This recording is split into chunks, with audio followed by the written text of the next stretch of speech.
12 years, very nearly. That's how long I've been driving private hire cars for, a taxi driver. It's a job I quite enjoy. I love doing it. You meet all sorts of interesting people all the time who've certainly got a story to tell. And some of the things they get up to, you put your own stories up here to recall at a later time. And boy, do I have some too. Generally, it's a reasonably good job. And now I do airport runs, and I have been for the last 6 years. You meet some fairly nice people because at the end of the day, they just want to go on holiday. But what cabbies really don't talk about, and what they don't tell you, is there's a bit of a darker side to this job too.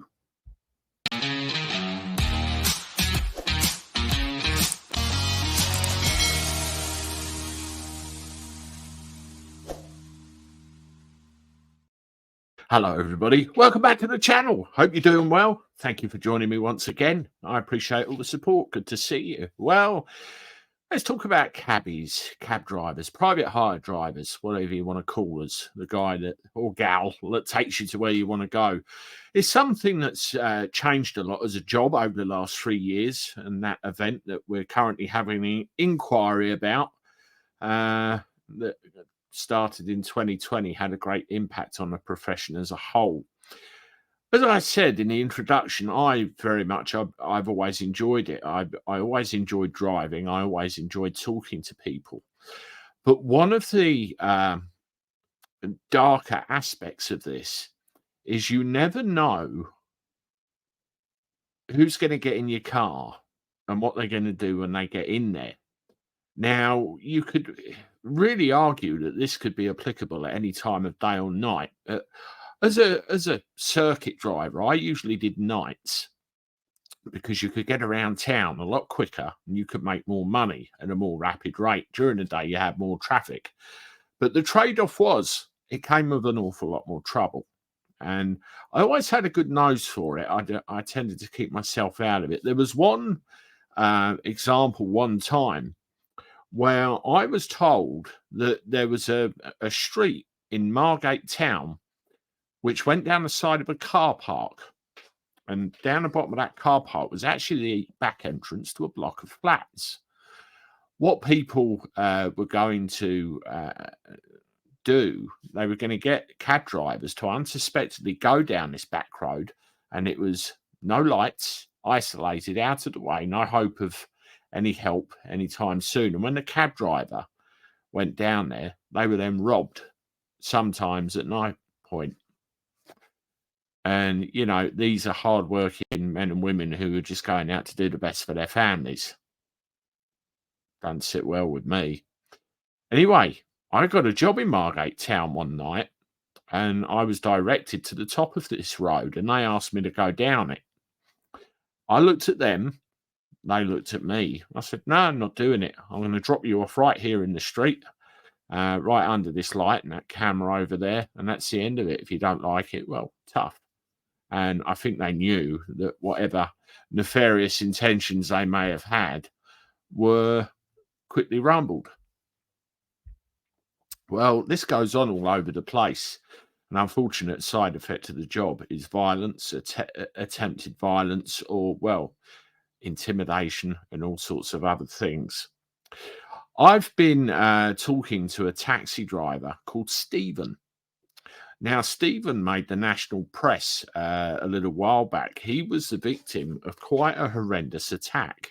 Now, Stephen is a part-time taxi driver. He doesn't do it all of the time, although he's been dipping in and out for a few years.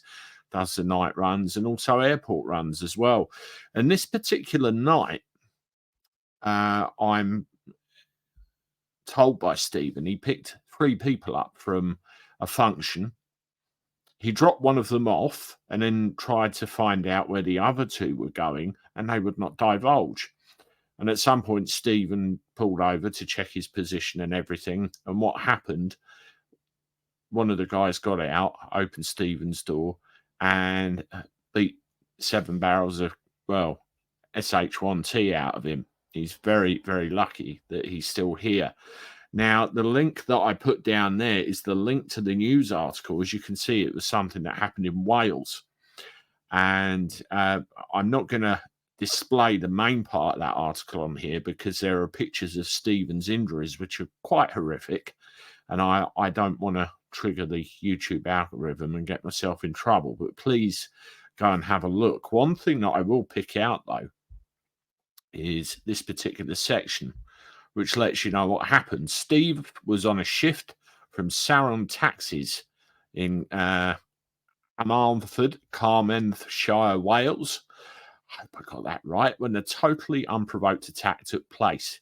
Recalling the events, Steve told how he picked up 3 people after a local company's Christmas do on the night that nearly took his life. It was that serious. The Cabby had dropped one man off near Llanelli before asking the 2 others in the cab, a man and a woman, where they wanted to go.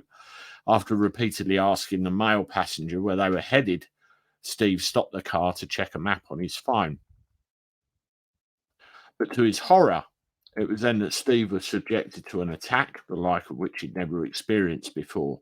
Recalling the moment, he said all of a sudden, the guy opened the door, got out, walked round to the front of the car, opened my door, and started on me. It was totally unexpected. I'm used to customers gobbing off all the time, but actually striking me is a different matter. It's a horrific thing to think about, and when you're on your own, what do you do? How do you deal with this? It's a very, very dark side of the job. Now, one of the things that Stephen has said, this has led to a situation where there's going to be a safety campaign of sorts to deal with passengers who feel that they can behave in this way. Yes, I can hear the people in the chat already saying, well, taxi drivers aren't perfect either. No, they're damn well not. But there are a majority of us that are out there just to work hard, earn a living, and do the right thing by our families. And should this happen, it's awful. Really, really awful. Have a look at the banner or have a look at the article. Pause the video if you need it. I'm going to get this out of the way now. And obviously, let me know what you think. Also, are you a taxi driver that may have had something like this happen to you or similar, or you've got something to add? Get in touch. Let's get these stories out there. Thank you for listening, and I appreciate your support as always. Please subscribe to the channel, give the thumbs up, leave comments, of course, share the content. I look forward to talking to you again soon. Toodaloo.